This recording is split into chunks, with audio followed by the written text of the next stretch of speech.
Okay, I'm going to go first, Mr. Kaiser, but Okay. I'm Mark Wagner, and I've been asked to be a part of this because I've been the Bourbon town attorney for going on 30 years now, and you are? I'm Bill Kaiser, and I'm participating in this because I was on the town council for 20 years and am still involved with the town of Bourbon. And Bill, before we started this this little tape, we were talking about how council members get elected in Bourbon. And Bourbon, I think is fair to say, is kind of a one-party town. Pretty much. And so we don't really have primaries to nominate council members. How do they do it? Well, if more than one person signs up to be a council member, then you have a caucus. Can be Republican, it can be Democrat. So each party would have a separate caucus. Yes. Okay. And people candidates go out and try and get people to come to the caucus to vote for them. So they're supposed to be registered voters with the particular party that's holding the caucus. And who runs this caucus? The caucus is run by whichever party's county chairman. So the Republican chairman or the Democratic chairman would run the caucus. I think the problem with that, and it's been discussed several times, is that you don't necessarily, you're supposed to be a registered voter, but as you know, as an attorney, there's a form that you can sign that says, in the next election, I'm going to vote for all Republicans, and then that you're allowed to vote in a caucus. Of course, there's no way to monitor that, and so I'm not sure that it represents necessarily the feelings of the Republican people in the community. Right. And then the other thing is, I'm not sure that what happens in the caucuses would be what happens in a general election, because it's such a small sampling of the electorate. Right. And many times it becomes who can get the most people to come to the caucus. Right. And then the general election, usually, whoever gets the nomination, they're unopposed for the most part. Generally in Bourbon, very often you're just running unopposed. If you come out of particularly the Republican caucus, I don't know if the Democrats have ever had a caucus in Bourbon that I can remember.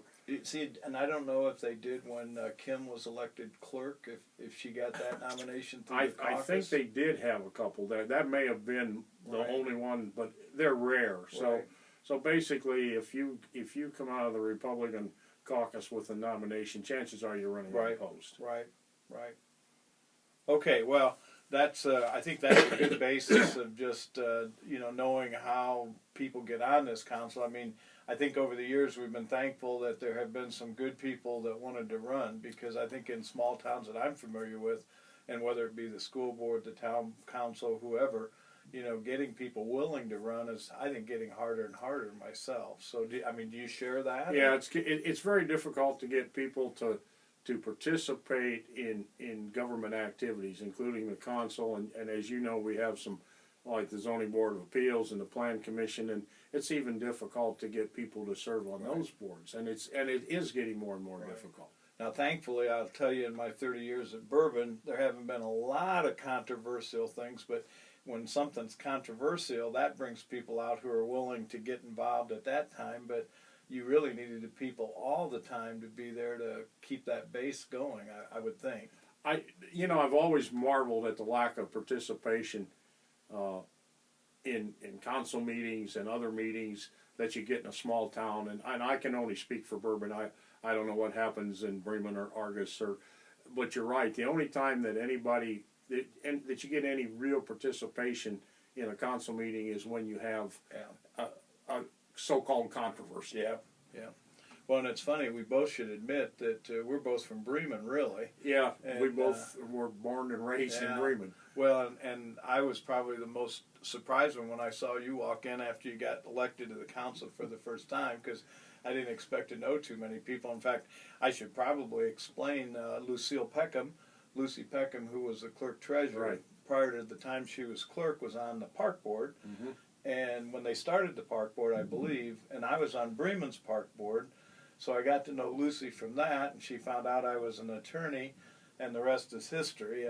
I followed, it's kind of an irony, but Fred Rakestraw from Rochester had been the town attorney, I don't know for how many years, but a substantial time. And Fred was getting older, but Fred Rakestraw took me to a lawyer's day in Indianapolis when I was in high school. And I didn't know Fred. In fact, Fred was just coming off, he served a term on the Indiana Supreme Court. So a very good lawyer and very well respected. So little did I know when I was a senior in high school I might be replacing him as the Bourbon town attorney, and that was through the efforts of Lucy Peckham. And, now I've been at this for this will be my 30th year. So, Lucy, I know you're up there, but thanks a lot. So, but I really have enjoyed it. So I started with the town in '85.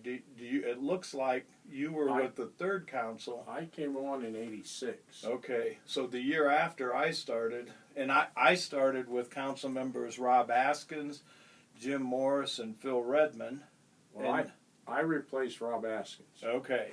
And you served then with those other two, Jim and Phil, for a number of years after that as I work on this. So, but what I thought I might do, Bill, is just mention the council members. Now, Jim Morris, he's passed away, but he was a good guy to work with, and of course local, and his son is still local with his business. And then Phil Redmond, I think Phil's still alive. No, Phil passed away. Okay. Phil was kind of, when I first got on the council, and I didn't know anything about serving on a council, as most people don't. Sure. And the interesting thing about Phil was that Phil was really interested in the town and really worked hard at being a council member. Not that Jim didn't, but Phil kind of became the person that kind of showed me what it was to be involved.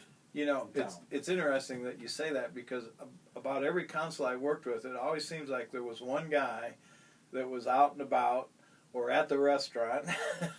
But I mean, he always had to seem to have the pulse of the town, and I think you're right about Phil. I think Phil, until you became more experienced, but and it is kind of funny how the pulse of the town can be obtained, don't you think? Well, yeah, it's a matter of I guess just experiencing it. Yeah. You walk in there. I always make the comment. You walk in, you don't even know where the restrooms are, and if it takes you a while to learn what's going on in the town, learn the people that work for the town, and really get a feel for the community. Yep. And so when you got somebody like Phil on there who kind of helps you and shows you, it really makes a big difference in becoming. Well, and you worked in Warsaw, as I recall, at the time, so it probably was hard for, Bourbon doesn't always have the most opportunities for jobs. So, a lot of people, I think, work out of town. And if you're out of town, it's probably not as easy to keep track of what's going on. Right. So, majority of people, I think, here in town, I hate to say this, work out of town. Yeah. Well, and of course, that's one of the things I've heard over the years from various councils that, we need to bring more industry to Bourbon. And the access to 30, is a real advantage now. And we're seeing that. And, of course, the current council, through McFarland and people are trying to start a TIF district so that there are advantages to coming to Bourbon. But again, if you work out of town, as much as you try or hard as you try, it's probably not the same as if you worked in town. It isn't. It isn't. Okay, well then we had Ken Workman was added to the board at a certain point, and he served, I think, a couple terms. And that must have been when Jim left. So yeah, Jim left. Ken came on. He was there with me and Phil. I think Ken served at least 2 terms. I'm trying to remember, but I think it was 2 terms. And then after Ken left, it looks like, strike that. Then Phil went off, and it looks like Tony Sell replaced Phil. Tony Sells was only there a short time. I think Tony only served 2 years of his term because of some health problems. He had to get off the council, and I don't remember who replaced him. I think Steve Stoneburner, maybe, because he didn't serve very long. No, either. Steve came on, and I think he just finished out that term. I think he was you're right. not there very long. Steve and I knew each other from high school football, so that goes back. We were younger than you, Kaiser. So, but I think Steve. I think you're right that he served out that term. Right. And then it looks like one of my favorite council members, Ken Keller, God bless him, Yeah. came on after that. Now, Right. Ken was a guy that seemed to always have the pulse of the town. I'm not so sure he didn't get it mostly from the restaurant, but he did have the pulse of the town, don't you think? Ken was really an interesting character. I'm going to put it that way. You know, anybody knew Ken. Yeah, he had the pulse of the town, but unfortunately, I think sometimes he got his information at the coffee shops. I know. And as you and I both know, you can hear anything at the coffee shops. Bremen has one of those restaurants too. Right. So I mean, the downtowners. So, but Ken was a good guy, and he meant well, and he was really active at the school too. Right. Athletic director. Athletic director, for a long time, and you know, Ken was involved in the community in a lot of ways, other than just when he served on the town council. Well, I knew Ken before I came here because he officiated basketball, and so I saw him from that a little bit. I don't know if he did baseball too. Or, yeah. So, and he and Frank DeSantis, were good friends. And Right.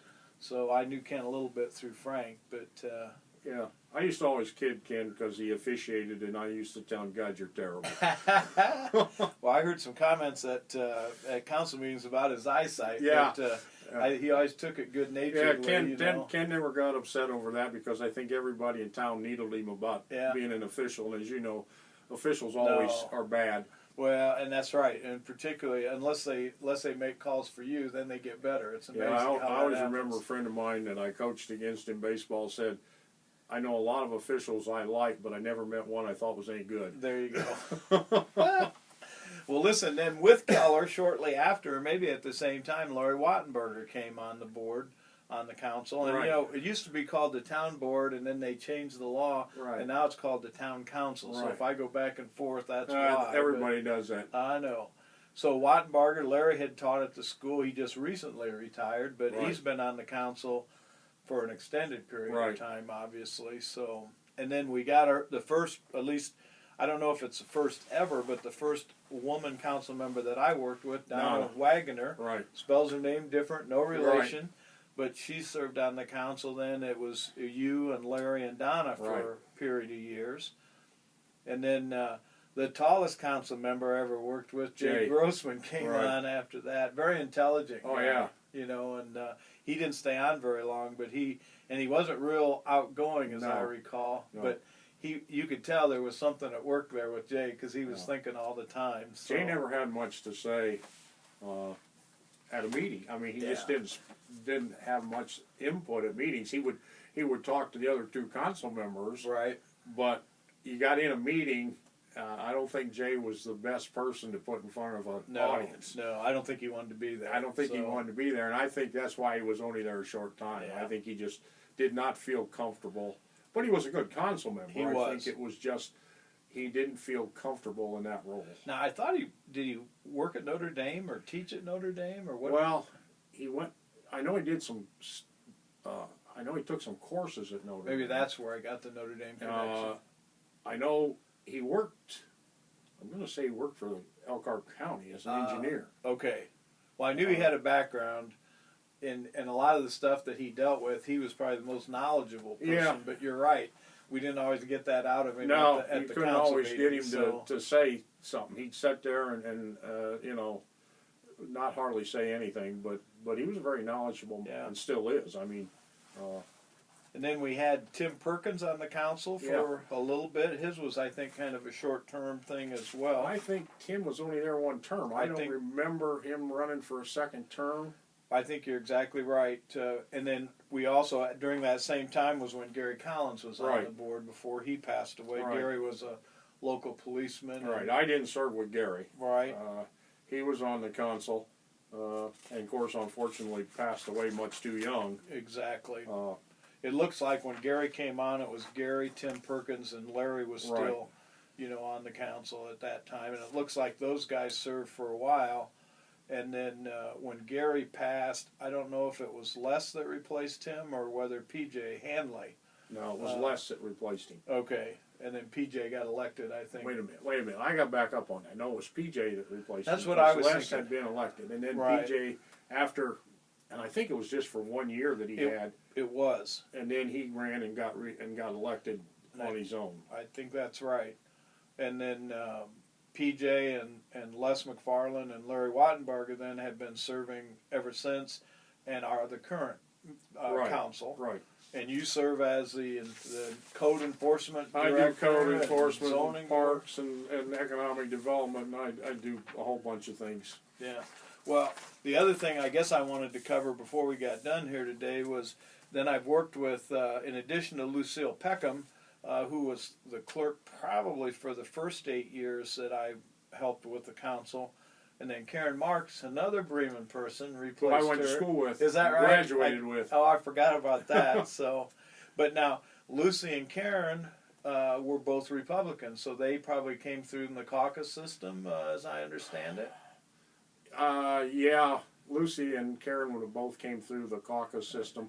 Well, there was a period of time at Bourbon where we weren't Roseland, and it was before I got involved and you got involved, but they did have trouble with the clerk. Right. Got crosswise with the council. Yeah. And the council found out that actually then it was the town board how difficult it is to be if you don't have cooperation between the council and the clerk. So I think Lucille became the clerk after that difficulty, and took that person, the prior clerk's place. And of course Lucy was so easy to work with that I don't think we ever had any problems with her. So. I worked, unfortunately, again, Lucy passed away much too soon. Lucy was easy to work with, but one of the things I remember about Lucy, she would answer any question that you ask, but she didn't volunteer any information. And I remember when I first came on the council, Phil Redmond had decided that the town needed to, I guess, buy some equipment.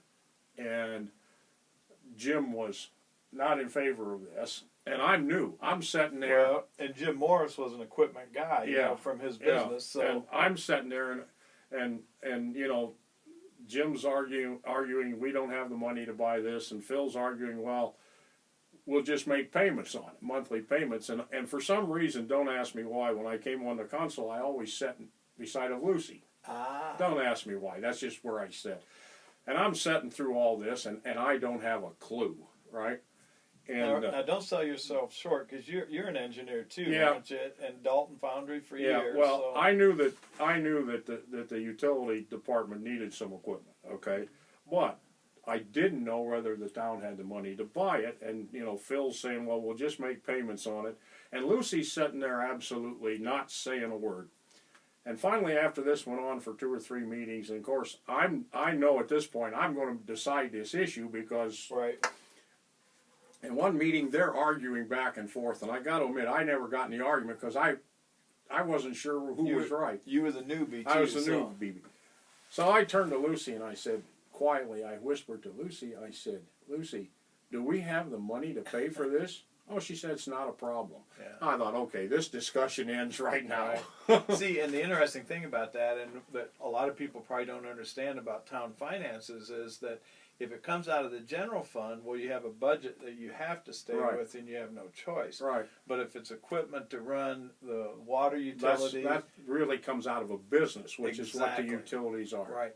But what's interesting, or was interesting to me, is I learned that the CEO of that business really is the clerk treasurer. Right. And that's where, if you don't have the cooperation with the clerk treasurer, the council can really get into trouble, because they, just like you said, they don't know what's going on. Yeah. And the prior clerk didn't come to meetings, as I understand it. No. And again, this was all before my time, so we're going based on gossip. But it really became a situation where it just showed that there really has to be cooperation, even if you don't agree.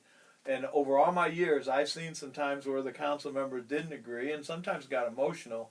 But they really, in the end, just like you said, Lucy said we could do this, and then that ended the discussion, But they eventually they came together and went on, with council business. Well, I can tell you another story about Lucy that you were involved in. Oh boy. Well, I don't know if you remember right, but we had a problem with infiltrated water down on the south end of town, and you and I made a trip to Indianapolis, and I went in with the Environmental Protection Agency, and you and I were pleading our case for state help to try and solve the problem. And remember, you should kind of lay a basis that Bourbon doesn't have a wastewater treatment system, Right. and the state would probably like us to have one, Yeah. but the cost was just Yeah. humongous. And we needed to fix this infiltrated water getting into our sanitary sewer treatment system. And you and I went down to Indianapolis, I and remember that. we sat through a very lengthy meeting. I think we had Ken Adams in there, who was Yep. a senator at the time, and I'm pleading poverty.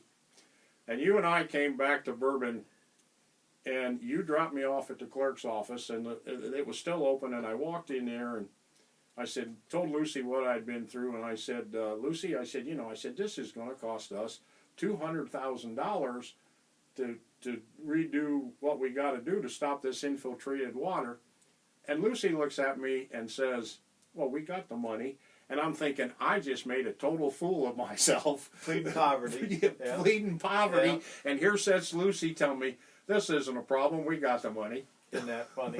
Well, and it's interesting that you mentioned that, because if there's one issue that has always been kind of underlying on the council is, does Bourbon need a wastewater treatment system? Right. Now, the infiltration that you were talking about was really stormwater. Stormwater getting into Well, the sanitary sewer. And I never know the acronym for the permit, the NYES Yeah, permit don't or ask whatever. me. But that permit limited how much we could run through the settlement Right. ponds. Right, and we so were overloading our ponds. That's right, and that's what you were arguing with them about, Mhm. that we need help, but by keeping the wastewater or the stormwater out of the system, Then we were okay. it lowered, so. But that's funny about Lucy, and it does show that the utilities, can accumulate some money. And I mean, it's not a millionaire situation, or we No. probably have a wastewater plant, but Right. the costs that come with that, are just humongous in terms of maintaining it, operating Yeah, it. I don't think people in town recognize or appreciate what's involved in maintaining what we take for granted when you turn on your faucet, or you Exactly. flush your stool, Exactly. or you get a heavy rain, and Right. that for any community is a huge Right. expense. Right. And it's something I think that every council has to address. Right. I mean, you've been on the council. How many times have they been worried about, putting in new water lines, Yep. or putting in new storm line Yep. system, or Well, they've created basically a new department specifically to handle stormwater. right. We were one of the first communities. The state legislature passed a bill that allowed towns to create a stormwater utility, because stormwater's for years had just been nobody wanted to, the water and sewer department said, well, that's not ours, and the street department said, well, the pipes are underground, they're not ours. So where did the money come from Sure. to do stormwater? Well, the state created this bill that would allow you to create a stormwater utility, and we were one of the first communities to do I it. remember that. And a lot of communities have since followed suit. Right. But that utility, creating that utility, allowed us to do the Center Street project. Right. Which is just recently completed, frankly. Yeah. Right. Took Right. years to get that thing done. Well, I hate to say this, but it took me and a couple other council members a total of 12 years Yep. to get the state to commit the money Yep. to redo Center Street and redo the water system in there, and also the storm drain system, which I think if people remember, and I sure do, when we'd get a heavy rain and you'd have Yep. water standing all over the streets, you don't see that now. No. Well, and it's such a beautiful thing to the town too. Entering the town, Right. if you can get people off of 30, Yeah. is a much better way, than what it ever was before. Yeah, I mean, I don't think people appreciate No. the difficulty in maintaining those systems. Yeah. Yeah. Well, and even working with the state, we're small potatoes to people at Department of Transportation or some of the state officials, so that's hard. I don't think what people appreciate, and I was told this many times, trying to get a grant from the state to do something like this for small communities is very difficult, Right. because they will look you like right in the face and say the money's going to Indianapolis and South Right. Bend and Fort Wayne and Right. the Bourbons and the Arguses and the Culvers and even the Bremans. Get left behind. Just good Well, luck to you. whether you like it or not, Yeah. politics is involved, and Yeah. you know, numbers count. Right. So it makes a difference. And I'm smart enough to recognize that, you know, if I'm running for office, I'm going to get more votes out of South Bend than I'm going to get out of Bourbon. Yeah. So, Although Bourbon people are pretty loyal, so well, I mean, but still, yes. the percentage of Yeah. the total vote you're going to Yeah. get, you know, I'm not stupid. I mean, I understand the politics, but it does make it very difficult for the small Yep. communities to I agree. to do what they need to do. I agree. Well, let's keep going on the clerk's end. Now, Karen Marks was, I think, as I recall, an example of somebody who got surprised at a caucus, if I'm not mistaken. That's how she lost the office. Exactly, because she then was followed by Jackie Murphy. Right. And Jackie again got the nomination at the caucus. It's not that she ran against Karen in the general election. She got elected at a very small caucus. Nominated. She got nominated at a very small caucus. Right. And frankly, Karen had done a good job. Right. And I think she was very surprised. And I don't think she asked any of her friends to come to the caucus. Karen didn't make any attempt to get anybody to go to the caucus because she thought that it was done deal. Yeah. And in fact, I hate to admit this because I worked with Karen and like Karen, went to school together, graduated together. I didn't even make it to the caucus. Yeah. But Karen said, "Oh, that's no big deal." Well, it turned out it was a big deal. Yeah. Well, and it's not so much, I mean, against Jackie, No. but it just shows the system. How the system works. And I'll bet there were 10 people at that caucus, if that many. There wasn't more than a dozen. Yeah. I mean, it was not. Surely did not reflect. Again, I get back to my first statement. Did not reflect the sentiment of the town. Right. Well, Jackie was kind of an unknown coming in. Yeah, she had just moved into town. Right. And I think she even worked here at the library, if I'm not mistaken. That I don't know. Maybe when she started. Yeah, but, that I don't know. But and not to say that she didn't do a good job as a clerk, but I know that was a reflection of how the caucus system can work, good, bad, or indifferent. Good, bad, or indifferent. That's how it works. And you know, Karen, who I know, you know, from when we were this high. Yeah. You know, and you remember a teacher at Bremen, Ray Niski? Oh yeah, yeah. You know, Fritz Niski. Fritz. Yeah. You know, I know Karen and I were talking one time, and she said, "I'll bet if Fritz knew you and I were involved in government, he'd have a heart attack." Because that's what he taught for a long time. Yeah. Yeah. Because he taught government. Yeah. And I would guess Karen and I would have been the last two people he ever thought would be involved in government. Well, you know, again, you're so much older than I am. Yeah. I don't remember Thanks a those lot, Mark. days. So. Well, then Jackie served. I think she had two terms. And I don't remember I think Kim came on, but I don't remember if she and Jackie ran against each other. No, Jackie decided to move to Texas. I think she had a child. She got family in Texas. Yep. And she decided that I know she. I don't remember all the details, but I know she made several trips during her term down to Texas. Finally located some property or home. I don't remember all the details where she wanted to move to, and I think it was a son she had down there. I know she had family down there. So no, she apparently served through 2003. Yeah, she served 2 terms. Yeah. And then she decided that she sold her house here in town, moved to Texas. Yeah. So. And then Kim Berger, who had worked at the school, right, took over in 2004, it appears, and has been the clerk ever since. Right. Now, I chuckle because the one thing I remember about Jackie Murphy at the Christmas parties, she handed out gift cards to everybody, and you know the town has a promotional fund. Right. So it was. I mean, she thought I think it was all appropriate, but I wondered when I got this gift card, and it was $10 or something. You know, I thought, gosh, this is first time anybody's ever done that, and all the employees got it. Well, in retrospect, we probably shouldn't have done that, But Jackie was just trying to recognize people that had worked through the year, the employees, the police, and everybody, and they still kind of do it today, but it's under a different system from a different account. Right. But and you do need to recognize people. I go to these meetings, and Roger Terry is there, and he cleans. He's in charge of keeping our streets plowed, and those guys work all hours. And I can think back over the utility superintendents we've had over the years, and they're always basically on call because there's not a big pool of people to draw from when there's an emergency. So. Yeah, small towns are all like this. You live in Bremen. I'm from Bremen, but they don't have the pool of resources that large No. cities have. No. And you know, like Roger, you know, he's on call. Yep. This time of year particularly. Yeah, this time of year, 24 hours a day. Yeah. You know, he can be out. He can be working 12, 14 hours. Yeah. Trying to get the streets cleared. And of course, the utility guys have the same situation where if you get a leak springs up or something, you know, they might get called out at 8 o'clock at night. Yep. I remember here a couple of years ago when we had a sewer backup just before Summerfest down at the park, I called them out at midnight. Yeah. And, you know, because there was a problem. Because there was a problem, and you know, it took a while, but all three of them finally got there.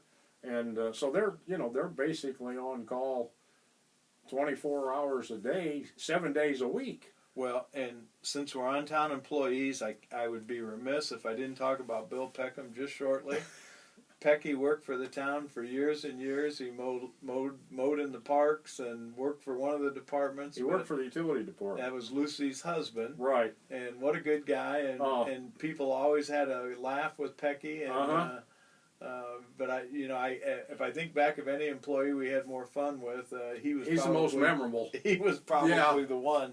Now the other thing that, and this is curious, I should be careful how I say this, but my family has been judging the Christmas decorations. Yeah, well, I'm glad you are. Yeah, I know. Well, we did it a few years ago, and the house that we selected apparently wasn't a popular choice by some movers and shakers in town. So I'm surprised they've asked us to do it again. But P.J. Hanley, this is kind of his little project. But P.J. goes with us, so he knows. But I bring my granddaughters. I had 3 of them here last year.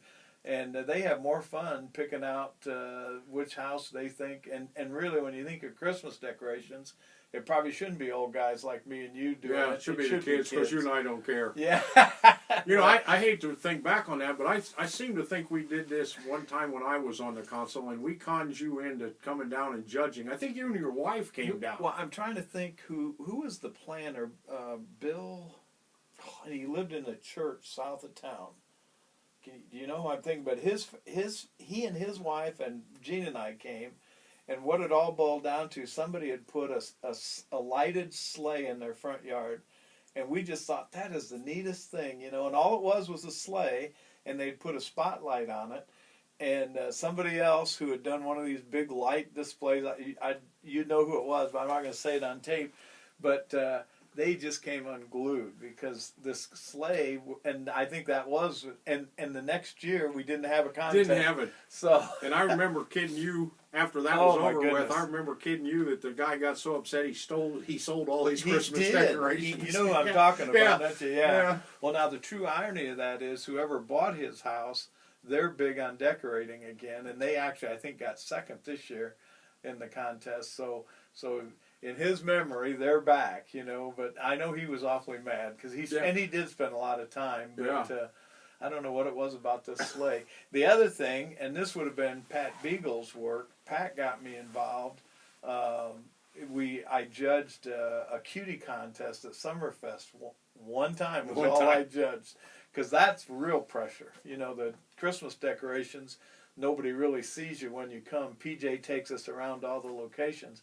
But the cutie contest, the mothers and the grandmothers are all looking right at you. So I only have done that once. So I don't think I'll get hooked back into that again if they still do the cutie contest at Summerfest. So. I remember one time when I was on the council, Lucy conned me into judging Halloween costumes down at the park. 1 year was enough of that because, again, you got the mothers and the grandmas and all these people. And no matter what you do, you're going to be wrong. Well, and that brings up one of the controversial things every year of the council is selecting trick-or-treat night. I know there were years when, you know, people didn't want a particular day and the town party and...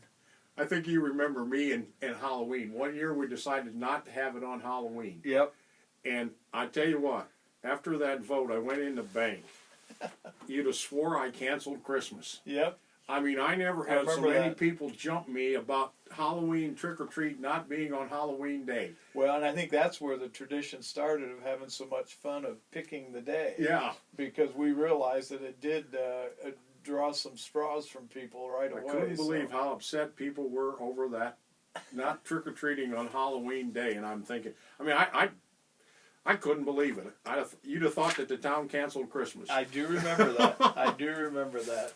Well, Kaiser, I think we've taken up enough time. I know we have. You think anything else you want to tell about the town? I think you know, we've covered some of the highlights, I think, and some of the people, and you know, I just end the tape by saying, and I think you and I agree that small towns would be much better off if there was more participation. Yep, I agree. I don't know how you get that, Mark. I've talked about it with people for years, and well, you'd like the participation to come not from controversy, right, but from just people wanting to get involved. Get and involved that and is have a trick. input. Yep, that is a trick. And it's very difficult to get that. And I'm like you, it's getting more and more difficult. Yeah. I mean, well, and not that we're going to die tomorrow, Bill, but we're both getting up there in years. Well, and that's you the wonder point. where's it going to come from. You have that in so many activities, and you just wonder to yourself, well, who? Not that you and I are irreplaceable. No, My we're God, not. I wouldn't even No, we're want to not. begin to think that. But where's that Yeah. participation and involvement going to come from? Right. Now, I will tell you, my son represents the town of Bremen. He's an attorney, Tony, and he also represents the town of La Paz, and he loves it. Mm-hmm. So I mean, the only reason I haven't asked him to do Bourbon is because number one, I love doing it, but number two, it's another evening meeting, and Right. and for some people, that's a hard thing. It is making the evening It meetings, is. and I know even beyond the council meetings, then you have a whole bunch of other meetings that you get committed to automatically.